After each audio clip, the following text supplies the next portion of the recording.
Assalamualaikum warahmatullahi wabarakatuh. Perkenalkan, nama saya Muhammad Husain Febriansyah dengan 3 digit NIM terakhir 062 dari Prodi Pendidikan Teknologi Informasi jurusan Teknik Informatika. Di sini saya akan menjelaskan standarisasi jaringan komputer. Yang pertama, pengertian standarisasi jaringan komputer. Standarisasi jaringan merupakan sebuah aturan atau ketentuan yang diharuskan untuk dipatuhi oleh setiap brand. Standarisasi ini bisa disebut juga aturan main untuk jaringan komputer. Contohnya seperti saat kita membuat kabelan atau crimping UTP. Dalam proses pembuatan kabel ada dua standarisasi, yaitu TII atau EII 568A dan TIA atau EIA 568B. Standarisasi ini harus kita ikuti untuk membuat sebuah kabelan, karena jika tidak sesuai dengan standarisasi yang ada, maka kabelan sudah pasti tidak bisa digunakan. Macam-macam standarisasi jaringan komputer. Yang pertama, ISO. ISO merupakan International Organization for Standardization, yaitu sebuah organisasi internasional yang bertugas untuk menetapkan standar atau ketentuan yang berada di bidang industrial dan komersial seluruh dunia. Standar yang ditentukan oleh ISO sudah banyak sekali yang sudah kita ketahui saat ini, yaitu standar jenis film fotografi, ukuran kartu telepon, kartu ATM bank, dan standar pengkabelan. Standarisasi yang ISO buat di bidang IT atau dunia komputer adalah ISO atau IEC 27001. ISO 27001 merupakan standarisasi sistem manajemen keamanan informasi atau Information Security Management System atau ISMS. Kebanyakan standarisasi ini diterapkan oleh perusahaan-perusahaan di bidang IT. Yang kedua ada TIA, Telecommunication Industry Association, merupakan organisasi yang bekerja sama dengan Electronical Industry Association. Mereka bekerja sama di bidang industri pengkabelan. TIA dikenal bagus untuk mengembangkan standarisasi pemasangan kabel menggunakan desain dan instalasi pemasangan kabel yang tersusun rapi. Karena itu dapat mendukung suatu cakupan aplikasi yang luas dan memenuhi kebutuhan kecepatan yang tinggi untuk saat ini dan masa depan. Contoh standarisasi TIA atau IEI merupakan yang sudah kita tahu, yaitu TIA atau IEI 568A dan TIA 506B. Sebagai anak T3C, pastinya kita sering mematuhi standarisasi itu pada saat kita sedang melakukan crimping kabel.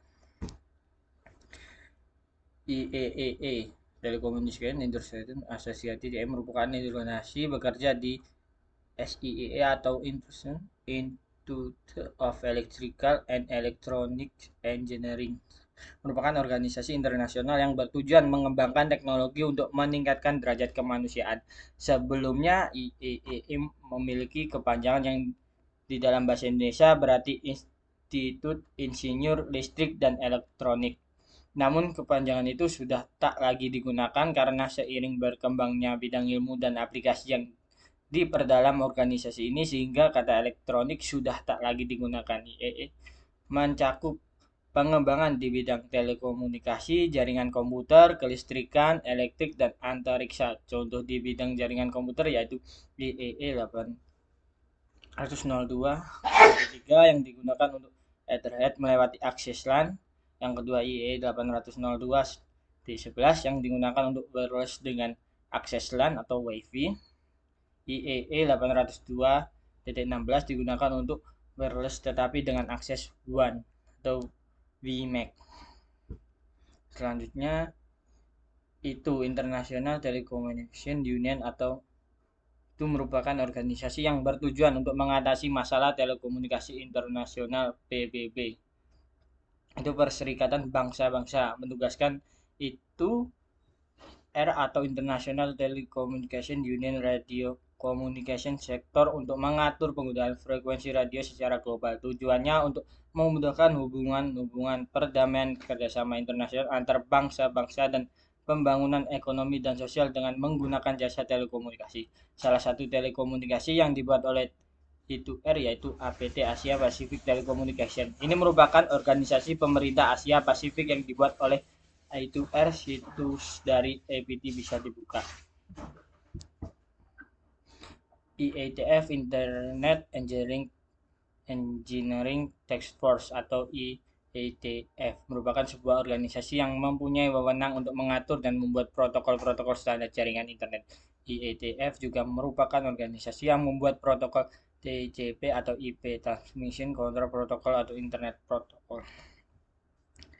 Kegunaan dari standarisasi adalah yang pertama, untuk dapat digunakan banyak orang untuk sebuah hardware handphone, kita harus mempunyai sebuah standarisasi untuk dapat menggunakannya pada banyak orang. Sebuah handphone harus memenuhi standar atau kriteria tertentu untuk dapat digunakan, seperti frekuensi sinyal yang dimilikinya, kartu SIM apakah yang bisa dipakai pada handphone itu, dan lainnya sebagainya. Jadi intinya sebuah standarisasi ini harus dapat digunakan oleh banyak orang dan harus dapat berjalan dengan baik. Yang kedua, memudahkan komunikasi satu sama lain. Komunikasi sangat penting dalam kehidupan kita.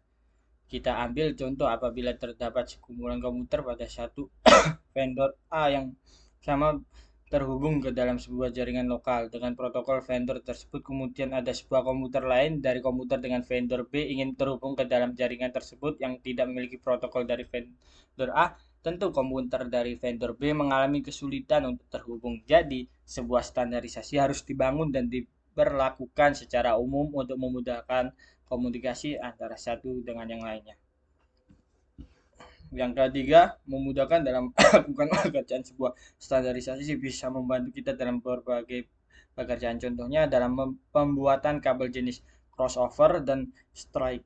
Terdapat standarisasi yang bisa kita gunakan, yaitu T568A dan T568B untuk memudahkan kita dalam pembuatan jenis kabel tersebut. Apabila tidak terdapat standarisasi tersebut, tentu kita akan sedikit bingung dalam pembuatan kabel tersebut. Jadi, standarisasi dapat memudahkan kita dalam melakukan pekerjaan.